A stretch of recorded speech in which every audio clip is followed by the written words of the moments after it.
When it comes to this time of year, most people's fitness routine goes completely out the window. Fuck it, it's December after all, it's Christmas, baby. But then they step on the scales in January and they go, oh, fuck.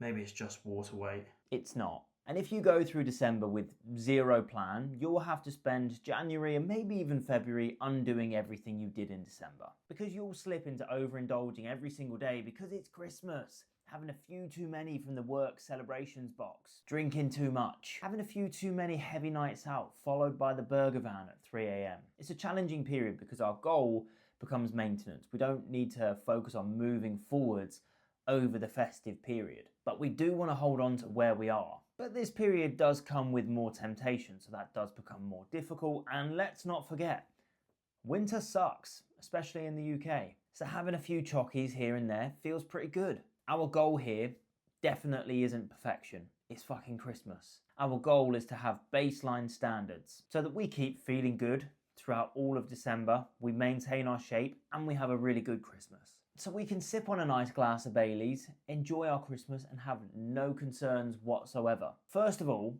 I need you to consider, what do you want to get from Christmas? For me, I want to unplug, I want to relax, I want to have connection with friends and family. I definitely want less screen time as I'm going to be out of office, and I want to make memories. So think about what you actually want. It will go beyond the food, I promise you. And it's really important to consider that before we go through these next main issues that people face when it comes to the festive period. Firstly, is people obsessed with food over the occasion. They go into the day with the mindset of, I'm going to eat everything because it's Christmas. It's like when you first start drinking, right? Especially here in the UK, you're not going out to have a good time. You're going out with the mindset of, I'm going to get fucking smashed. And then you wake up and you regret it the next day. Took a while to learn that lesson. But food becomes the main event. But that isn't really what you want. You want to enjoy the food, but you want to enjoy everything else too. You want to enjoy the experience, not eat to the point throughout the whole month that you feel like you're about to burst and spend the month feeling bloated and sluggish. Like me coming out of an all-you-can-eat sushi buffet. Fucking water buffalo. The next is the all or nothing mindset comes into play, where we're thinking, oh, I need to be perfect, or well, I've fucked it now. One big meal turns into, well, I may as well just eat like a twat until January the 5th or something. Or they restrict so hard that they refuse to even have one lint ball.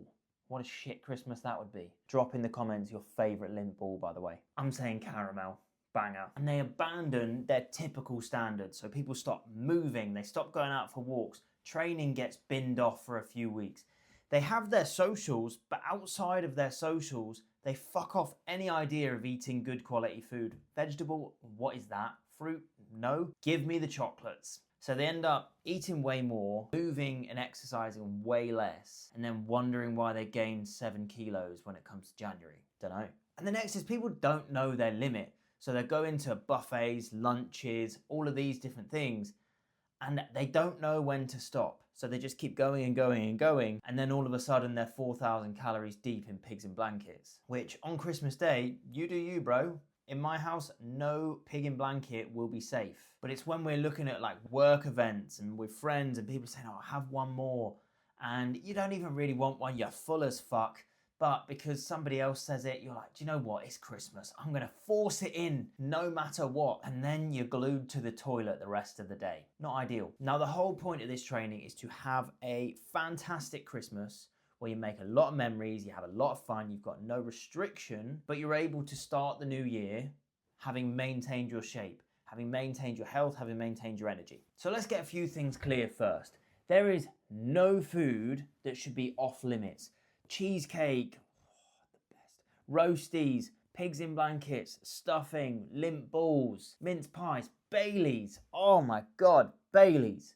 It's all on the table and you can have anything. You really can. I will be doing the same. I cannot wait for that first glass of Christmas Baileys. It hits so different. But what we want to remember is we don't want to eat everything. And what I mean by that is, by all means, have everything off that list, but you don't need to eat a whole cheesecake. You can have a slice of cheesecake. You can have multiple drinks over the month, but that doesn't mean you need to go on a December long bender. The thing is, across the month of December, we're going to have a lot more social occasions. So we want to ease off the accelerator and not stall the car, pull the handbrake up and go in some like mad clunky reverse. We don't want that. I actually think it's really important that over the month of December, you do pull back, you do relax, you do take time to do different things, eat different things, see friends that you've not seen for a while, go and have that beer together. Because when you do that without completely abandoning everything else, you're going to be able to start the new year with more energy, more excitement, more drive, because you're actually rested and recovered. Because downtime is uptime. Now, I've nicked that quote from someone. I cannot remember who it's from, but love it. So cheers for that. You're probably sat there now thinking, well, sick, but how do I do that? Well, let's go through this together. I'm going to talk you through exactly what I do with clients, what I will do myself, and it's so fucking simple. I keep some sort of routine in place all month, right? Outside of my bigger social occasions, I'll still eat good quality food. I will still have an idea of where my calorie intake is at. That doesn't mean I will track it. We'll get onto that in a little bit. I will still build most of my meals around protein, around fiber. I will still train. I will still move. I won't be perfect. If there's a lint ball hanging about, he ain't safe.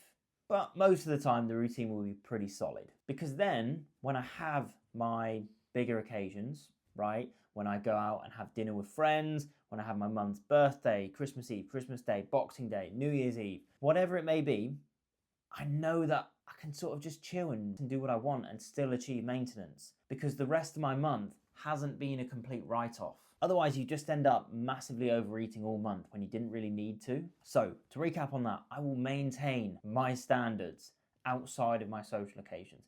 That doesn't mean some chocolates, some drinks won't creep in on other days, because they will, right? They absolutely will. But the majority of my routine will still be relatively similar. Now, here's a few key points to make this easier. Plan your food shops in, right? If you've not got good quality food in the house or food prepared ahead of time, it's going to be a lot more likely that you go, fuck it. Should we just go out? Should we get a burger? Should we just, sack off a meal and just eat a load of chocolate? And the next is have an idea ahead of time if your day is going to be light, moderate, or heavy. Heavy is when you've got a bigger occasion and you're just going to go and do what the fuck you want, right? You're not going to stress about it. Like for me, this is my mum's birthday, which is on the 23rd, Christmas Eve, Christmas, Boxing Day, New Year's Eve, and maybe like a dinner or something with friends. Moderate is you're going to make some pretty decent choices, but you're not going to stress too much. So it might be a main, a dessert, and a drink. So you're going to enjoy yourself, but you're not going to fully send it. And you're going to keep things routine outside of that occasion. And light. So this could be just an occasion where you go, you have a main and a drink. And again, you keep things managed outside of that occasion. And it's important to note, not every single occasion needs to be a heavy one. And it can be just as enjoyable having a moderate or light. Every single year we have my mum's sort of side of the family get together at my nan's, and we might all have like one drink and like a little mini pasty. And it's great. It's really nice to see everybody. We only really see each other sort of once a year, but it's not a heavy one. I mean, people do have to drive and that does help, but you catch my drift. Which brings me on to my next point. Eat like a fucking adult outside of your occasions, right? Stop thinking, well, it's Christmas, so I should just have chocolate and pastries for breakfast and lunch. No, eat proper meals. Have a normal breakfast, have a normal lunch, protein, fiber, eat good quality food. If you don't, when it does come to like other occasions, you're going to want to overeat even more because you're going to be so fucking hungry. And then you can go and enjoy your meal out later on. And you can even pull the calories back slightly if you want in your breakfast and lunch to give you more leeway in the evening. I'd also be looking at prioritizing higher volume foods outside of your social occasions. So things like 0% Greek yogurt, chicken breast, white fish, lean beef, whey protein, berries, potatoes, rice, this sort of thing, so that you can eat a good amount of food but not a huge amount of calories. And by doing this, you're going to make the social occasion more special because you're not just eating that all fucking month. And what I need you to remember is you are the boss of what you eat. You're always in control, even if you're at an occasion where you aren't the one sorting the cooking, you aren't the one sorting your plate. You are in control over how much goes in your mouth. Not your mum, not your gran, not your nan, nobody else, you. Even if people offer it, you're the one saying yes. That doesn't mean you need to be a fucking robot and say no all the time. Over Christmas, there's going to be days when I overconsume, and on food and drink. There is. And I'm cool with that. And I'm looking forward to it. The difference is I'm choosing to do so. And I'm not blaming anybody else. I'm choosing to do it. Like, we always have cheesecake at Christmas. I ain't avoiding that thing. That thing's getting nailed. So just know, no matter what, you always have a choice.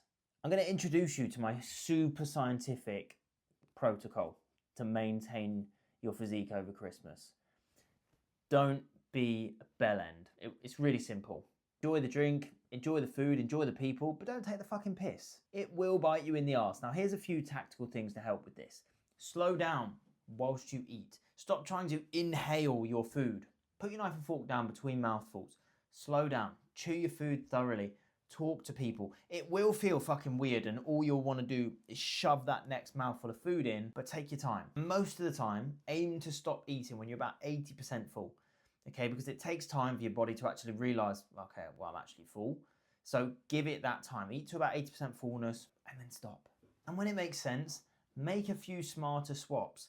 Again, you don't need to do these all the time and you shouldn't do them all the time. They're just options there for when you want to reduce calories that little bit, like swapping chips for boiled potato or a jacket potato, looking for grilled meats instead of fried, tomato-based meals instead of cream, swapping heavy cocktails for spirits and diet mixers.